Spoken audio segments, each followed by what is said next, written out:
surprise des Allemands contre Verdun en février 1916 avait contraint le général Joffre à renoncer provisoirement à la grande offensive qu'il projetait sur la Somme, en liaison avec les Anglais. Le plan primitif prévoyait la mise en ligne de 39 divisions françaises et 25 anglaises sur un front de 70 km. L'usure de Verdun ramena ces chiffres à 14 divisions françaises et 22 anglaises sur un front de 40 km. Les Alliés lancèrent le 1er juillet 1916 un important assaut dans la Somme. Son but immédiat était de dégager Verdun. Le général Foch, commandant le groupe d'armées du Nord, fut chargé de l'exécution de l'offensive en liaison avec le général Douglas Haig, qui avait remplacé le maréchal French à la tête du corps expéditionnaire britannique depuis décembre 1915. La veille de l'offensive, le général Kitchener disparaissait en mer sur un bateau qui le mena en Russie, et Lord George prit sa succession comme ministre de la guerre avant de devenir Premier ministre à la fin de l'année. Les Alliés engagèrent une puissante aviation sur la Somme, une centaine d'appareils allemands contre plus de 300 avions alliés. Guynemer, qui le 28 juillet 1916 totalisa 11 victoires, avait déjà une solide réputation parmi les fantassins.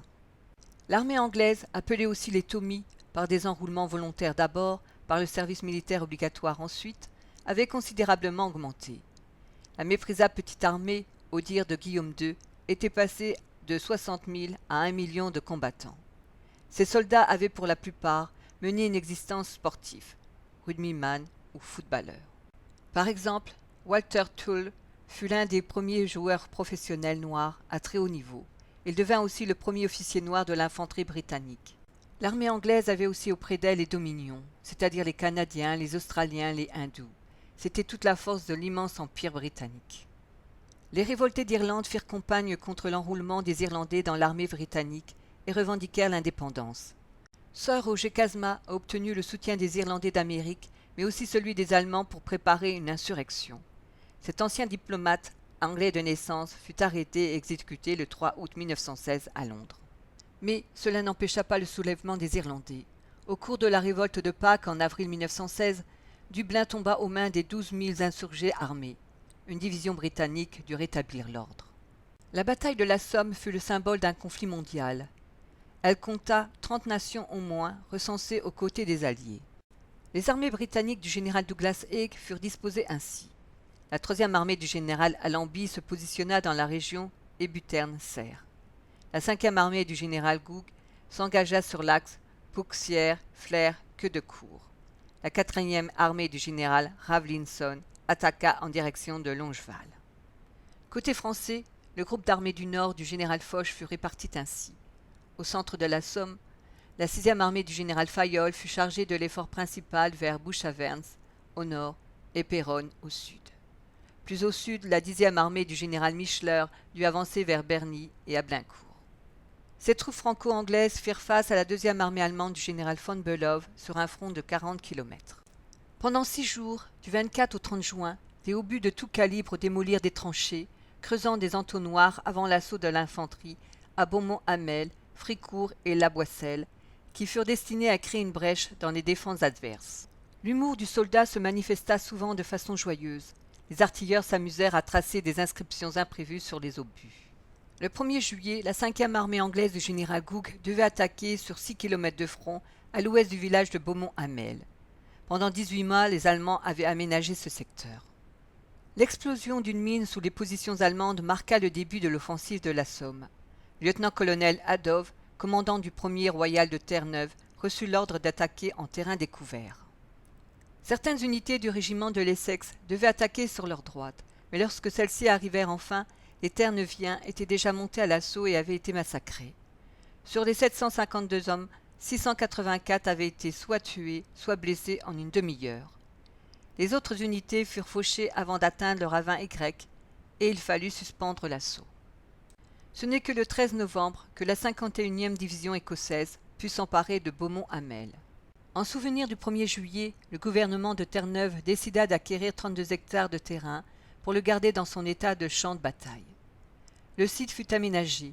On amena des arbres, des rochers, des mémoriaux et 2 petits cimetières furent inclus dans le parc inauguré le 7 juillet 1925 par le maréchal Douglas Haig. Une stèle se trouve sur un tumulus à la mémoire de la 29e division. Un grand caribou, symbole des Terre-Neuviens, monte la garde sur une casemate où 800 noms sont fondus sur bronze. De là, on découvre tout le parc, les tranchées, les lignes anglaises et plus loin les lignes ennemies, les anciens trous d'obus, l'arbre du danger qui en reste pétrifié, l'Écossais en kilt sur son monument à la 51e division près du fameux ravin Y, ainsi que les petits cimetières. Le cratère de la mine Havethorne est hors du parc. Il fait face à un mémorial écossais, situé vers Auchon-Villers, à Beaumont. Beaucourt-sur-Ancre resta essentiellement attaché à la 63e Royal Naval Division, qui attaqua le village le 13 novembre et s'en empara. C'est d'ailleurs ainsi que s'est terminée la bataille d'Ancre. En traversant le village se trouve le monument à la Naval Division. Dans le bois d'Aveluy se trouvent encore des tranchées de la 4e armée anglaise du général Rawlinson. C'est là que se trouvait le quartier général de la 36e division et les importants dépôts de ravitaillement et de munitions. De nos jours, un cimetière s'y trouve. Les tombes sont au milieu des tranchées. Fricourt était le point le plus proche de la ville d'Albert avec la Boisselle. L'ennemi l'avait puissamment fortifié, où ils avaient creusé des abris très profonds, atteignant parfois 14 mètres sous les maisons. Les Britanniques décidèrent de la conquérir. En tout, le 15e corps perdit 8000 hommes le premier jour, et le village ne fut pris que le lendemain, avec la capture de 1500 prisonniers. 3 mines encore visibles explosèrent le 1er juillet au lieu-dit Le Tambour, situé à 200 mètres à l'ouest du village. Les Allemands choisirent Fricourt pour implanter une de leurs grandes nécropoles. Elle rassemble 17 027 sépultures. Notons que le corps du célèbre baron von Richthofen y avait été ramené de Bertancles, mais il fut transféré à Berlin dès 1925. La 7e division britannique s'empara du village de Mamès le 1er juillet, mais son nom resta lié au bois situé au nord-est. Après 8 jours de combats acharnés et au prix de très lourdes pertes, ce nid de résistance tomba, dans sa presque totalité, aux mains de la 3e division galloise. Un mémorial fut élevé en leur honneur. Il représente un dragon rouge, crachant du feu et déchiquetant des barbelés, l'emblème du pays de Galles. Il est méconnu, mais c'est l'un des plus beaux et des plus originaux de la bataille de la Somme. 2 heures seulement après l'attaque, Montauban fut conquis par la 30e division. Il restait dans ce village des caves profondes où les Allemands jouissaient d'une parfaite sécurité. Mais ce ne fut pas le cas. Dans le cimetière militaire de Carnoy reposent 855 tombes. Un mémorial au régiment de Liverpool et Manchester fut érigé à Montauban. La 36e division irlandaise s'étendit depuis la lisière du bois de Pipval jusqu'au village d'Amel. Elle fut la seule unité à avoir atteint son objectif le 1er juillet. Mais les malheureux Irlandais furent pris sous le feu. Ayant perdu plus de 5500 hommes en quelques heures, cette division dut être évacuée le lendemain. Au centre d'un petit parc s'élève la tour d'Ustel, érigée par l'Irlande du Nord dès 1921, réplique même d'une autre située près de Belfast. Elle commémore les braves de la 36e division d'Ulster. Depuis le 1er juillet 1991, une plaque rend hommage aux 9 Irlandais décorés de la Victoria Cross, la plus haute distinction militaire britannique.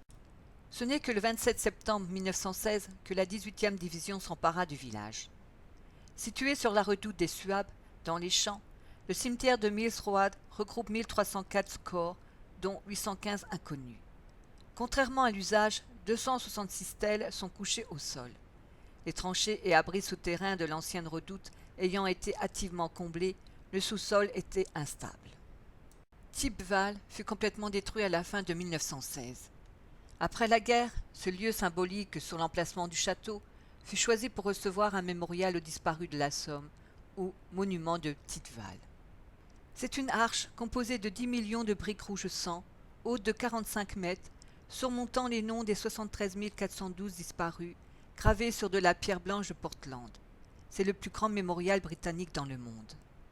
Derrière le mémorial, le cimetière franco-britannique rassemble les corps des 300 soldats du Commonwealth et 300 soldats français.